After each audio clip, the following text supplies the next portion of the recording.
This Adriana Smith story, this one has been a challenging one to watch unfold. The way they have treated her life and her death, the way they literally treated this brain dead woman as an incubator. Talking about this story is hard.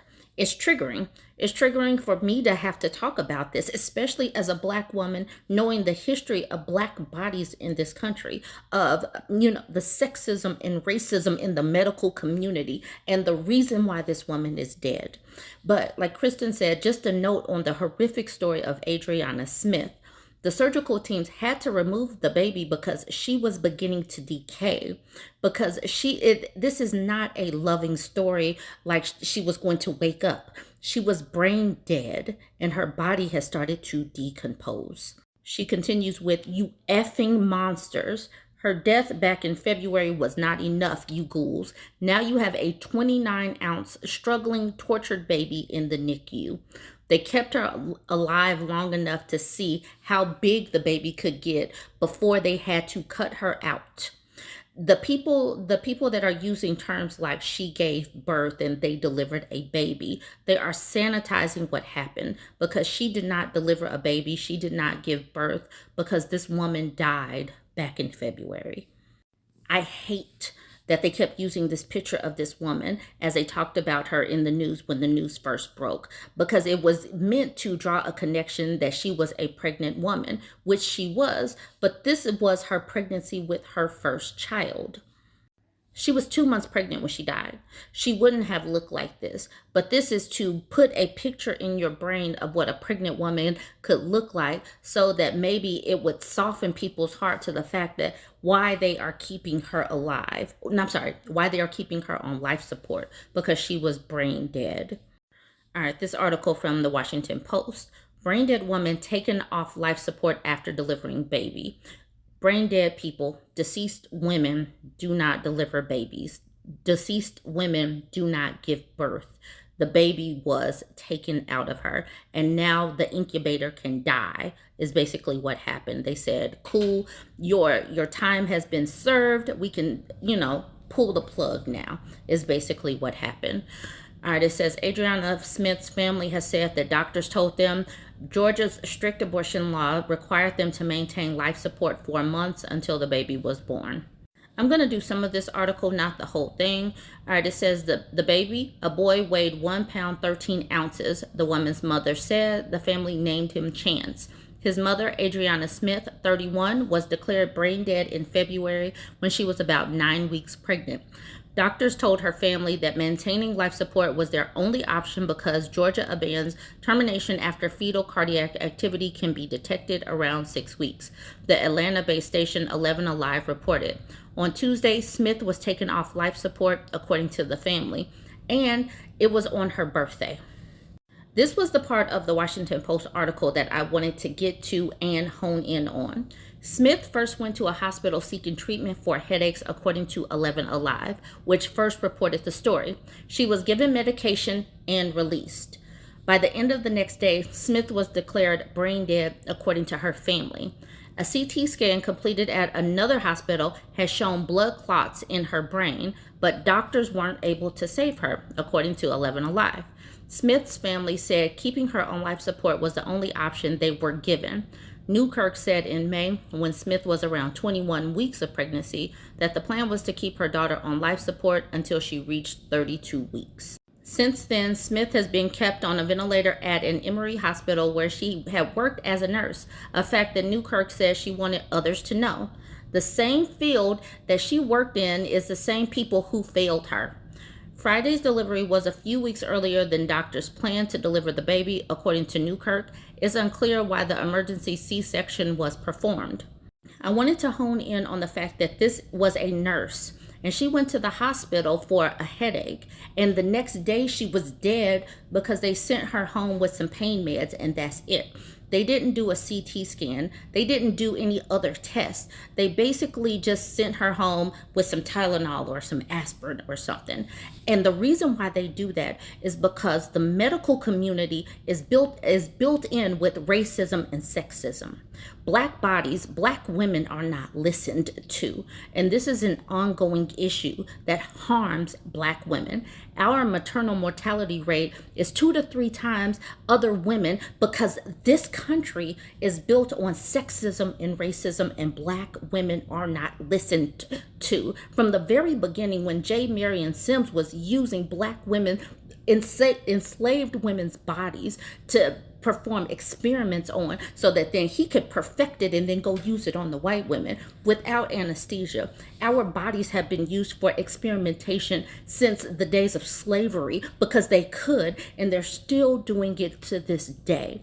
Our bodies are taken for granted. Our pain is taken for granted. They keep doing this and they're playing in our faces. They're doing it in public. And then now this woman is dead, but even though she was a nurse, her pain was still pushed to the side. This is an article from a couple of years ago, and we've been talking about this. Why isn't this getting any better? So this article says clinicians dismiss black women's pain. The consequences are dire. Black patients are significantly less likely to receive adequate treatment. Often they're left in agony. Physicians have shown a pattern of distrust when black patients seek help with pain, especially black women. Black patients are significantly less likely to receive adequate pain treatment across a wide range of diagnoses compared to other patients. In the emergency room, black patients with bone fractures are less likely to receive pain medication. And among children with appendicitis, black kids are less likely to be administered painkillers, including opioids. Acknowledgement of pain, such as migraines, abdominal pain, and backaches, requires physicians to rely on their judgment more heavily than when there are visible scars and tangible test results. That causes racial disparities to rise. Pain is a combination of physical sensation, deeply felt emotion, and a traumatic memory, explained Dr. Hader Warwatch. Please forgive me, I obviously butchered that person's name. An assistant professor at Harvard Medical School. It's a universal warning that something's wrong, beginning with nerve endings feeling a sensation, then relaying information to the central nervous system and eventually to the brain for further processing. It might well be the most complex phenomenon that we ever experience, Warwatch said. Because of its subjective nature, pain is very, very sensitive to some of our deepest prejudices as clinicians. It requires clinicians to be much more open, much more trusting of their patients. This article is from 2020, but it's titled How We Fail Black Patients in Pain. Half of white medical trainees believe such myths as Black people have thicker skin or less sensitive nerve endings than white people. An expert looks at how false notions and hidden biases fuel inadequate treatment of minorities' pain. Black people's nerve endings are less sensitive than white people's. Black people's skin is thicker than white people's. Black people's blood coagulates more quickly than white people's. These disturbing beliefs are not long forgotten 19th century relics. They are notions harbored by far too many medical students and residents as recently as 2016. In fact, half of trainees surveyed held one or more such false beliefs, according to a study published in the Proceedings of the National Academies of Science. I find it shocking that 40% of first and second year medical students endorse the belief that Black people's skin is thicker than white people's. What's more, false ideas about Black people's experience of pain can lead to worrisome treatment disparities. In the 2016 study, for example, trainees who believed that Black people are not as sensitive to pain as white people were less likely to treat Black people's pain appropriately. This next picture is extremely sad, but I'm still going to post it because I need people to know and understand that Black people do experience pain.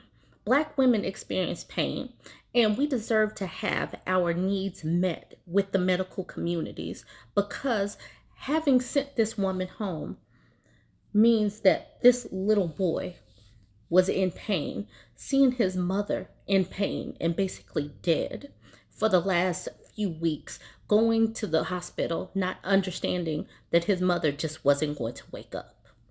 So, yes, I'm going to post this, not because for the shock value or anything, but because we need to know and understand that we need better treatment when it comes to the medical community for all of our families. We deserve better. Nah, no, I'm not over this. They really waited until today, June 17th, her birthday, to take her off life support? Like, that's not the most twisted, backhanded, cold blooded kind of closure I've ever heard. You mean to tell me this woman's body was literally used? And the one day that should have been about remembering who she was? Celebrating her life before all this? That's the day y'all chose to pull the plug? Not the day before, not the day after. Her birthday. That's not a decision, that's a performance. They turned her body into a battleground, dragged her family through 4 months of hell, made her mother fight just to say goodbye with dignity, and then had the nerve to let her go on the day that she came into this world. I don't want to hear another word about morality, like not a single one. Because what do you even say to a family that went through this? Happy birthday. Here's your daughter's death certificate. What the fuck? You really think that baby's life is going to be built on peace when this is how it all started? It's not just cruel, it's not just violent, it's intentional. Every single part of this, from the forced life support, to the timeline, to the cold way they finally allowed her to rest, it was all about control. How's the family supposed to stay calm? How are they supposed to feel? We can't be calm. We can't be collected. Because on behalf of that family, we damn sure are not neutral. Because if that was my daughter, my sister, my best friend, I wouldn't be talking. I would be screaming. I would be fighting. So no, this isn't just about laws. It's about humanity.